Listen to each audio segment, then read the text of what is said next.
स्वप्नील एका हाकेवरती धावून आला. डॉक्टर, औषध, सगळी धावपळ त्यानेच केली. काल रात्रभर इथेच बसून होता. अरे प्रेमळ मुलगा आहे.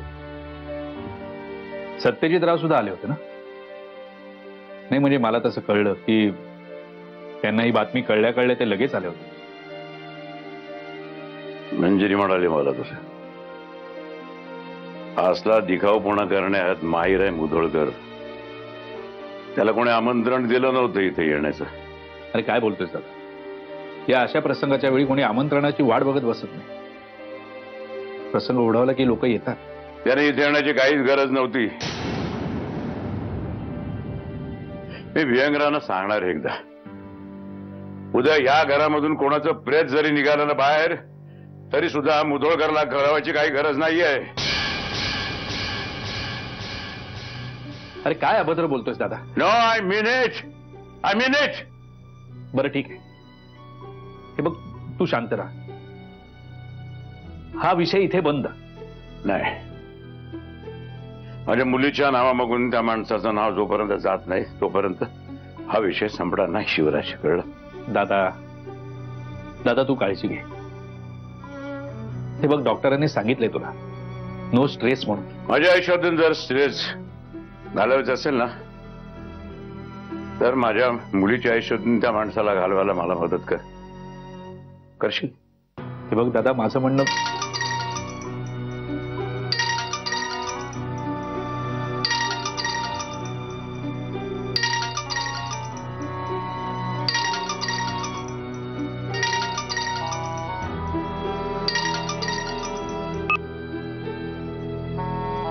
हॅलो हॅलो काका, बाबांची तब्येत कशी आहे? ठीक आहे दादा. तुम्ही तिथेच आहात का आता? हो. मला जरा भेटायचं होतं तुम्हाला. म्हणजे फार नाही, 10-15 मिनिटं. भेटायचं असेल तर आपण लगेचच भेटूया. 15 मिनिटात म्हणजे नंतर मला.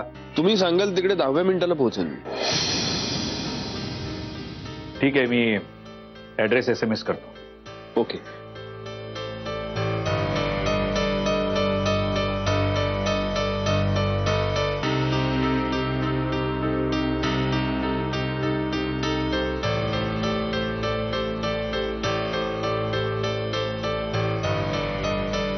फोन कोणाचा होता? काय महत्वाचं नव्हतं, तू आराम कर. फोन कोणाचा होता? अरे त्या गोवर्धन ट्रेडरचा होता. मला त्याला भेटायचं होतं. त्याच्या काही हुंडी होत्या त्या द्यायच्या होत्या. इथं कोल्हापुरात येतोय हे त्याला माहित होतं? हा म्हणजे अरे मी सकाळी येत होतो ना तेव्हा त्याचा फोन आला होता. मी बोललो होतो त्याच्याशी. मी एक काम करतो दादा, मी अर्ध्या-पाऊण तासात जाऊन येतो. तू आराम कर. आणि दादा काळजी घे. हे बघ, तुला जर काही झालं ना तर. माझी काळजी मिटवण्यासाठी एकमेव औषध तुला मी सांगितलंय ते लवकरात लवकर घेऊन ये. ठणठणीत बरा. मी ठणठणीत बरा.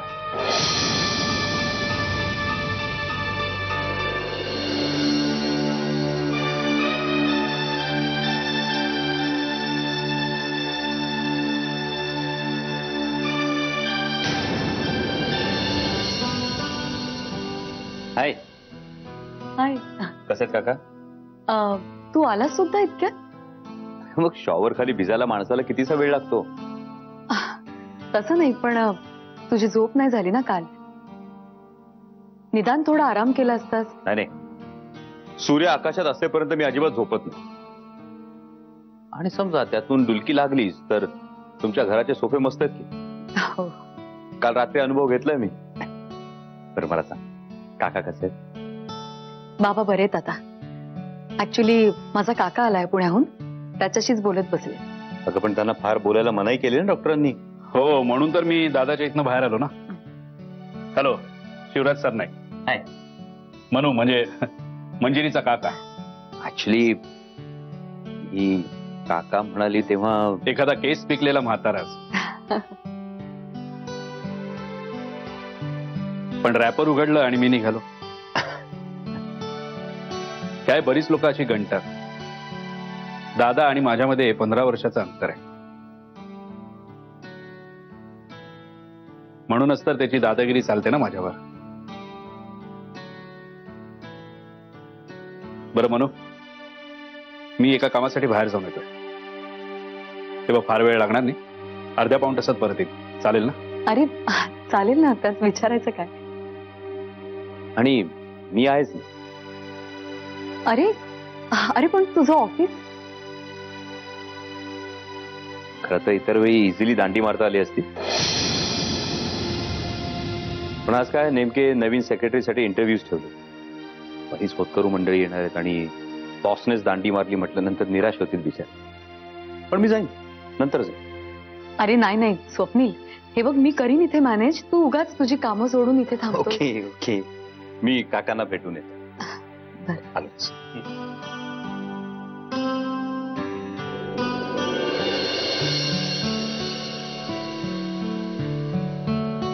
काय ग म्हणू? हाच ना तो स्वप्नील वाडेकर, अशोक वाडेकरांचा मुलगा. हो, आणि गंमत बघ, मला हा लहानपणचा अजिबात आठवत नाहीये. बाबांनी मला किती आठवणी सांगितल्या, त्याला सुद्धा कित्येक गोष्टी लक्षात आहे रे, पण मला ऍब्सोल्युटली काहीच आठवत नाहीये लहानपणचं. मनू, जे आठवत नाही ना ते महत्वाचं नसतं. चल मी येतो जाऊ.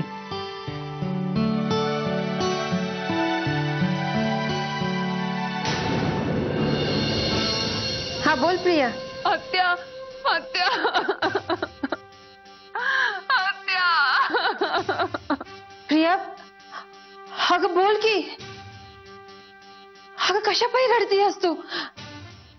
प्रिया. आत्या आत्या, ती माणसं माझ्या घराखाली उभी आहेत आत्या. मगाचपासून पहारा देत आहेत आत्या. मला खूप भीती वाटतेय. मी काय करू आत्या? अगं कुणाची माणसं? काय बोलतीयस? हे बघ प्रिया, आधी रडायचं थांब बघू. आत्या आत्या नाही आत्या, ती मगाशी दारापाशी आली होती. बेल मारली, मी दार उघडलं तर ती बाहेरनं खूप काहीतरी घाण घाण बोलत होती आत्या. मी ते कोणालाच ओळखत नाही. मी काय करू आत्या? ती घरात आली तर? अगं पण कुणाची माणसं? दादा होळकरची माणसं आत्या. आत्या, ती दादा होळकरची माणसं आहेत. अगं पण तुला कसं कळलं की ती होळकरची माणसं आहेत म्हणून? मगाशी मी दार उघडलं ना, तेव्हा तीच म्हणत होती की तुला उचलून घेऊन जाऊ दादाच्या घरी म्हणून. आत्या मला खूप भीती वाटते आत्या. आत्या मी काय करू सांग ना. मी इथे कोणाला ओळखतही नाही आत्या. मी एकटी आहे. ती जर दार फोडून आत शिरली तर मी काय करू आत्या? आत्या सांग ना प्लीज. हे बघ प्रिया, तू घाबरू नकस. मी ना सत्यासंग बोलते आणि आत्या आत्या प्लीज सत्यजितला काही सांगू नकोस. हे बघ माझी शपथ आहे तुला. हा पण आत्या, ऑलरेडी सत्यजितमुळे मला बरंच काही ऐकावं लागलंय. हे बघ आणखीन मी नाही सहन करू शकणार आत्या. प्लीज त्याला नको सांगू. एक वेळ त्या दादांच्या माणसानी माझा जीव घेतला तरी चालेल, पण सत्याला सांगू नको प्लीज. हे बघ प्रिया, असं काही बोलू नकस. तू थांब. मी वहिनी संग बोलते आणि मग तुला पुन्हा फोन करते. बाहेर रडू नकस. काळजी घे.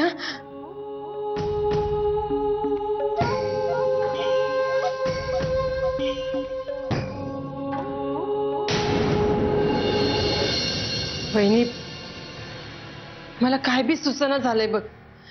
बरं पुण्यात अशी बी माणसं नाही ओळखीची की आपण त्यांना सांगू शकू की बाबा जा तिथं काय चाललंय ते बघा म्हणून. मला काय वाटतं वहिनी, आपण सत्याला समज काही सांगून टाकूया. अहो पण तिने शपथ घातली आहे ना. अशा वक्ताला कुठे शब्दा बिब्ता पाळायच्या. हे खरंच आहे म्हणा, पण दादा होळकरचं नाव घेतल्यावर सत्या नेमकं काय करेल मला नाही सांगता येते.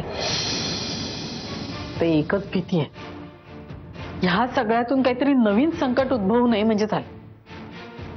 वहिनी, मग काय करूया? मी पुण्याला जाऊ का? मी ना पुण्याला जाते आणि सुहासराव येईपर्यंत प्रिया बरोबरच थांबते बघ. म्हणजे काय होईल, प्रियाला बी दिलासा वाटेल आणि त्या गाव गुंडांना पण चांगला साप बसल, प्रिया एकटी नाही म्हणून. हा, असंच करूया.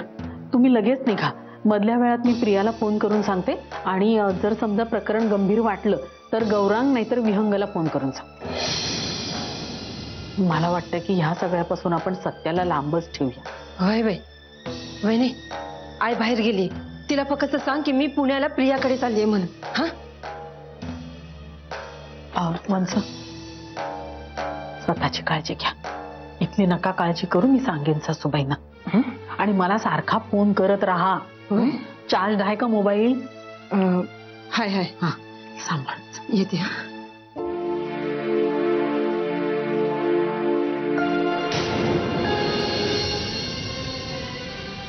बाबा, बाबा काय होतं तुम्हाला? पूर्ण मावशी, पूर्ण मावशी, बाबा बाबा बाबा काय होतं तुम्हाला? मावशी.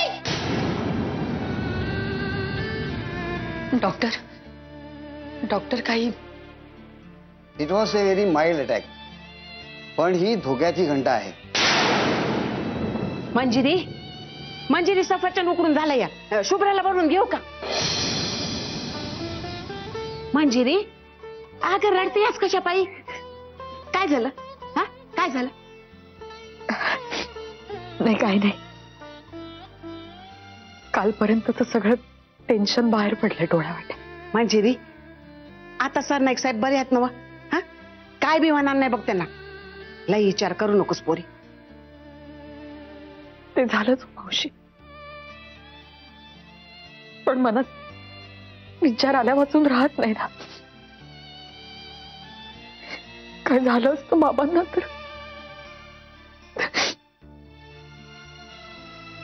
गेल्या वर्षभरात मी खूप धक्के पचवलेत. माझी आई, माझी मधुरा.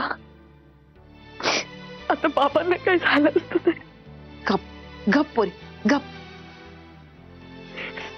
जवळच्या माणसांबद्दल अशी भीती लई वाटत राहते बघ.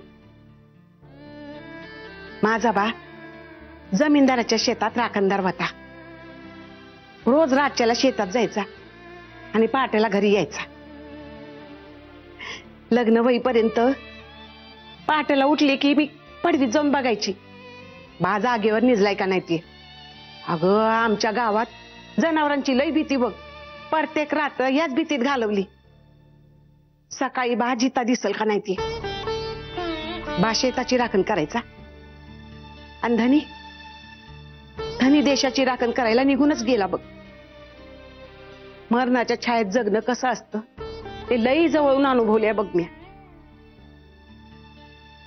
धीर ठेवणं हा एकमेव विलाज आहे बघ. आणि तुझ्याकडे तो मोप आहे बघ. कालपासून बघतीये ना, घरातल्या कर्त्या पुरुषावानी तू खंबीरपणे उभी राहिली आहेस आणि आता अश्रू ढाळतीस ती इथे अशी.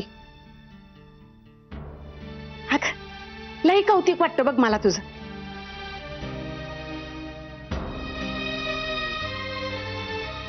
याआधी अशी नव्हते मी मावशी.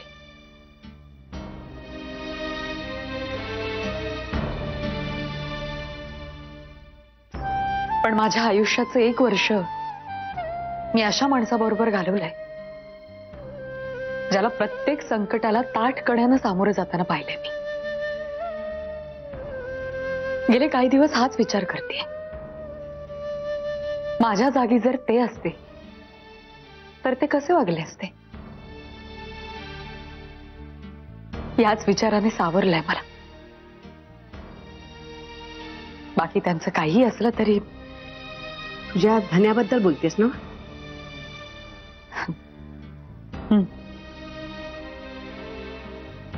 त्यांचा वाण नाही पण गुण लागलाय म्हणायचा. असो, तुम्ही शुभ्राला भरवून घ्या, मी येते थोड्या वेळात.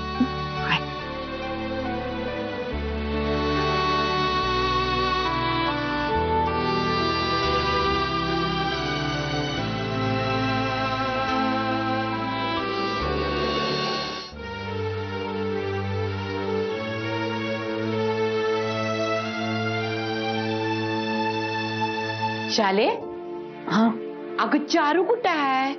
सकाळ धरणं दिसली नाही ती. अहो वंच पुण्याला गेले. पुण्याला? आणि कशा बाई? प्रियाचा फोन आला होता सकाळी. सुहासराव दिल्लीला गेलेत म्हणे काही कामासाठी.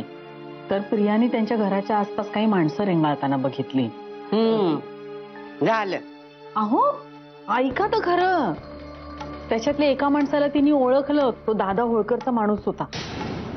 त्या माणसाने मग तिचं दार बडवायला सुरुवात केली.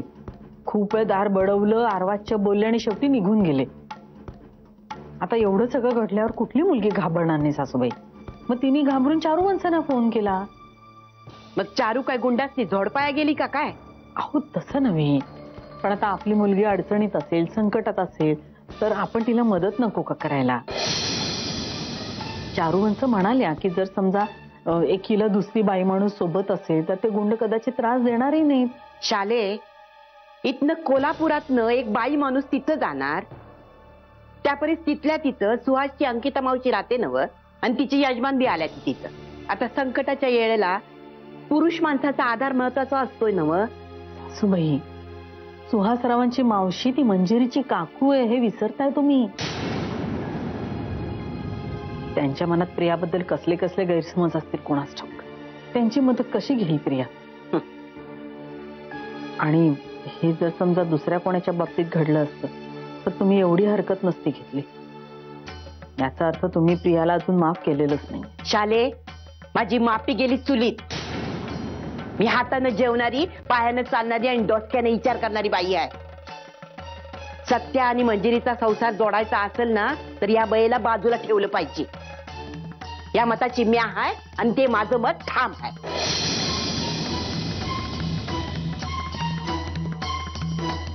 प्रियाला संकटाच्या टायमाला मदत द्यायला पाहिजे हे माणूस म्हणून मला कळतं या. मी त्याच्या विरुद्ध नाही, पण त्यासाठी चारूनं कोल्हापूरवरनं पुण्याला जायचं हे मला पटत नाही.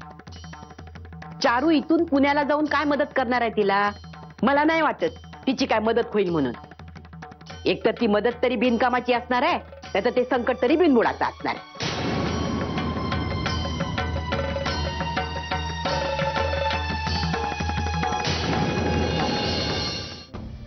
यात आश्चर्य वाटण्यासारखं काय सत्यजितराव? दादाचा अजेंडा क्लिअर आहे. त्याला मंजिरीने तुमच्यापासून घटस्फोट घ्यायला हवाय आणि नंतर काही वर्षांनी एक उत्तम मुलगा बघून त्याच्याबरोबर सुखी संसार करायला हवाय. आणि शुभ्राचं काय? जो मंजिरीचा लग्नाकरता स्वीकार करेल तो तिचा स्वीकार शुभ्रा सकटच करणार ना. शुभ्रा माझी मुलगी आहे. रस्त्याच्या कडेला पडलेली कोणी अनाथ नाहीये, कोणीतरी येऊन तिचा स्वीकार करायला. ही गोष्ट तुम्ही माझ्या दादाला जाऊन का नाही सांगत? सांगेन ना, नक्की सांगेन. कारण तुमच्या दादांना कुठलाच हक्क नाहीये माझ्या आणि मंजिरीच्या आयुष्याचा कुठलाही निवाडा करण्याचा. सत्यजितराव, तुम्ही एक गोष्ट विसरताय. माझा दादा हा तुमच्या मंजिरीचा बाप आहे. मग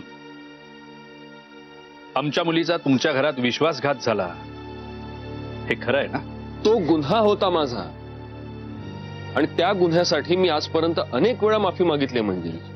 आता रोज मी तिचे पाय धरू का? जन्मभर तुमच्या दादांचा गुलाम होऊन राहू का? त्यांना राग शांत होणार आहे का मंजिरीचा? त्यांना मंजिरी घरात परत येणार आहे का? मी तेही करायला तयार. पण या सगळ्यांनी दादाचा राग शांत होणार नाहीये. मग काय केल्यानं तुमच्या दादांचा राग शांत होणार आहे? तुमच्या आणि मंजिरीचा घटस्फोटाने.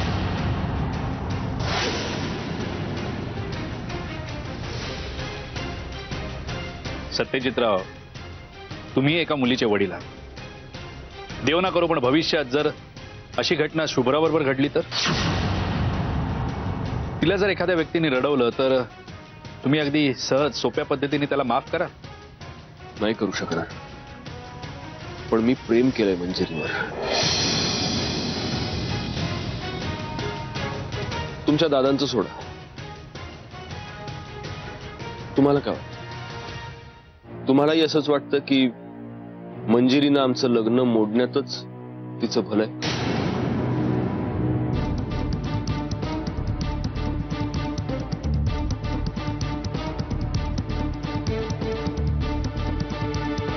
नाही,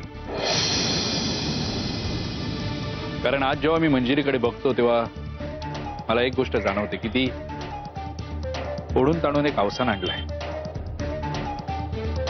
ती असं भासवण्याचा प्रयत्न करते की ती सुखी आहे, पण ती सुखी नाहीये. तिला हे गिल्ट आहे की तिने शुभ्राला तुमच्यापासून दूर केलंय. हा, पण ही गोष्ट तितकीच खरी आहे की मंजिरी प्रचंड दुखावली गेली. तिला याआधी कधीच कोणाशीच इतक्या कठोरपणे वागताना मी पाहिलेलं नाहीये. खरं सांगू का सत्यजितराव, मंजिरीच्या मनात एक रस्सीखेच चालू आहे. त्यामुळे आता तिचं मन कुठल्या बाजूला नक्की ओढलं जाईल हे मी सुद्धा नाही सांगू शकत.